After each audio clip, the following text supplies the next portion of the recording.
Nama saya Weni Ramawati, NIM 1886206000025. Saya dari Prodi PGSD semester 4 kelas A1.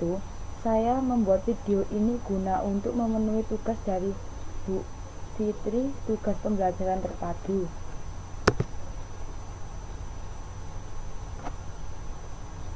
Di sini saya akan menjelaskan tentang pembelajaran terpadu model syarat. Yang pertama, saya akan menjelaskan tentang pengertian.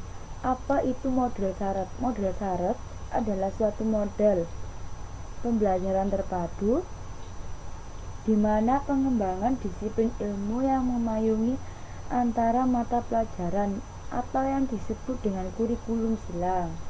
Contohnya itu seperti butir-butir pembelajaran tentang kewarganegaraan dalam PKN dapat bertumpang tindih dengan butir pembelajaran dalam tata negara, matematika, dan IPA.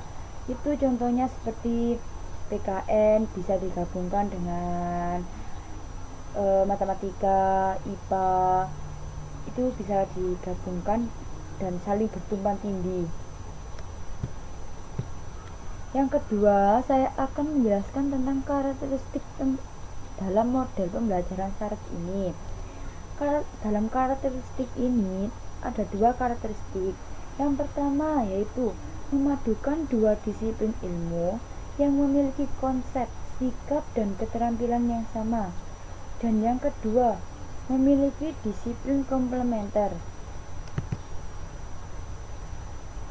Model pembelajaran syarat ini juga mempunyai kelebihan. Ada 3 kelebihan dari model pembelajaran ini. Yang pertama yaitu untuk lebih mudah menggunakan sebagai langkah awal maju secara penuh menuju model terpadu yang mencakup 4 disiplin ilmu dengan menggabungkan disiplin ilmu serupa yang saling tumpang tindih akan memungkinkan mempelajari konsep yang lebih dalam. Dan yang kedua, meningkatkan aktivitas belajar siswa. Siswa dapat belajar dengan aktif, kreatif, dan siswa bisa mempelajari ilmu-ilmu lainnya karena di situ pembelajarannya saling bertumpang tindih. Jadi siswa itu bisa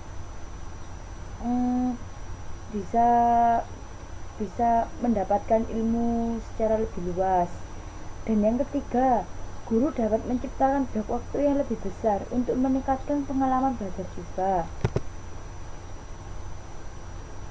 Model pembelajaran ini juga memiliki kekurangan. Kekurangannya itu ada dua. Yang pertama, memerlukan waktu yang ekstra untuk menyusun rencana pembelajaran dengan guru dengan mata pelajaran yang berbeda. Jadi guru harus memerlukan waktu yang ekstra untuk menyusun RPP pembelajaran tersebut karena pembelajaran ini dipadukan dengan mata pelajaran lain. Dan yang kedua, memerlukan komitmen pasangan untuk bekerja sama dalam fase awal. Jadi guru harus saling bekerja sama untuk menyusun rencana pembelajaran tersebut. Penerapan model pembelajaran syarat ini. Pembelajaran model ini bisa diterapkan di pembelajaran SD, yaitu contohnya seperti pembelajaran tematik itu loh. Karena peran guru di SD ini sebagai guru kelas atau sebagai wali kelas yang bisa mengatur sendiri beberapa pelajaran yang disesuaikan dengan kemampuan siswa. Guru dapat memilih mata pelajaran memiliki tema yang sesuai dan dapat dipadukan. Ini maksudnya guru SD kan sebagai wali kelas, jadi tahu kemampuan siswa yang ada di kelas. Jadi guru bisa memadukan kemampuan siswa itu, bisa memadukan dalam mata pelajaran apa yang cocok dan yang cocok dalam kemampuan siswa tersebut. Kegunaan model syarat ini. Kegunaannya yaitu model ini cocok ketika berbagai bidang studi dikelompokkan dalam kelompok besar seperti ilmu sastra atau seni praktis. Model ini juga memfasilitasi langkah awal implementasi menuju kurikulum terpadu.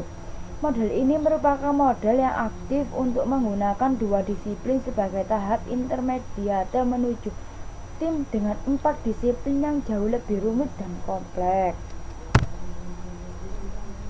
Proses pengembangan model SARET ini, yang pertama yaitu menganalisis GBPP dari setiap mata pelajaran yang akan dipadukan, misalnya IPS dengan matematika, IPS dengan IPA, atau IPS dan bahasa. Yang kedua, menentukan konsep, keterampilan, dan sikap terhadap mata pelajaran yang dipilih. Yang ketiga, mengalokasikan waktu dengan benar sesuai dengan konsep yang akan disampaikan. Dan yang keempat, kegiatan pembelajaran ini harus disesuaikan dengan perkembangan anak dengan menggunakan lingkungan, sehingga segala sesuatu yang terjadi di masyarakat yang akhirnya pembelajaran terpadu bermanfaat bagi kehidupan siswa. Kesimpulan dari penjelasan model SARET ini yaitu model SARET ini pembelajaran terpadu di mana dalam prosesnya itu menggunakan dua mata pelajaran atau lebih yang jenisnya digabung menjadi satu, misalnya matematika dan IPA dipasangkan dalam mata pelajaran sains. Oleh karena itu, guru dapat lebih mudah menjadwalkan periode perencanaan umum untuk membentuk tim yang terdiri dari 2 orang guru daripada penjadwalan untuk tim dengan 4 orang guru. Model ini tetapi memerlukan waktu yang cukup lama untuk menyusun perencanaan pembelajaran karena harus dibutuhkan kompromi dan kerjasama dalam tim. Model ini juga cocok diterapkan di semua tingkat pembelajaran seperti di SD, di SMP, SMA, atau perguruan tinggi. Sekian presentasi dari saya. Mohon maaf apabila ada kata-kata yang salah.